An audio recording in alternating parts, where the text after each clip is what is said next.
నిన్న జరిగినటువంటి తెలంగాణ రాష్ట్ర అసెంబ్లీ సమావేశాల్లో ఆర్థిక శాఖ మంత్రి గౌరవనీయులు బట్టి విక్రమార్క గారు రాష్ట్ర బడ్జెట్ని ప్రవేశపెట్టడం జరిగింది.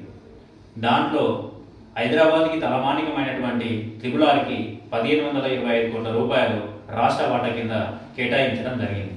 మనకి త్రిపులార్కి అతి సమీపంలో Shri Siddhivinayak property developers dream city, Goldman city వెంచర్ని తీసుకురావడం జరిగింది. ఏ విధంగా అయితే 3, 5 లేదా 5 సంవత్సరాల తర్వాత హైదరాబాద్ చుట్టుపక్కల వచ్చేటటువంటి త్రిపులార్ మన యొక్క హైదరాబాద్ రూపురేఖలను ఏ విధంగా అయితే మార్చబోతున్నదో సేమ్ వే అదే విధంగా మన ఏ కస్టమర్ అయితే డ్రీమ్ సిటీలో కానీ గోల్డ్మ్యాన్ సిటీలో కానీ పెట్టుబడి పెడతాడో 3 నుంచి 5 సంవత్సరాల తర్వాత ఊహించినటువంటి రిటర్న్స్ని అతనికి అందివ్వడం జరుగుతుంది ఆ పర్టికులర్ వెంచర్లో ఉన్నటువంటి ప్లాస్.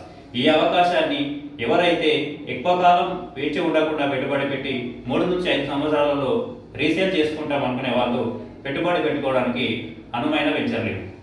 దాంతోపాటుగా రీసేల్ చేసుకోవడానికి కూడా కస్టమర్కి ఇబ్బంది కలగకుండా శ్రీ సిద్ధి వినాయక ప్రాపర్టీ డెవలపర్స్ వారి రీసేల్ వింగ్ అనేది స్టార్ట్ చేయడం జరిగింది. సో దాని ద్వారా మీరు ఉన్న ప్లాట్ని తిరిగి మీరు రీసేల్ చేసుకోవడం కూడా సులభతరం అవుతుంది. ఈ అవకాశాన్ని ఉపయోగించుకుంటారని కోరుతూ కింద ఉన్న నంబర్కి సంప్రదించవలసిందిగా కోరుతున్నాను. Thank you.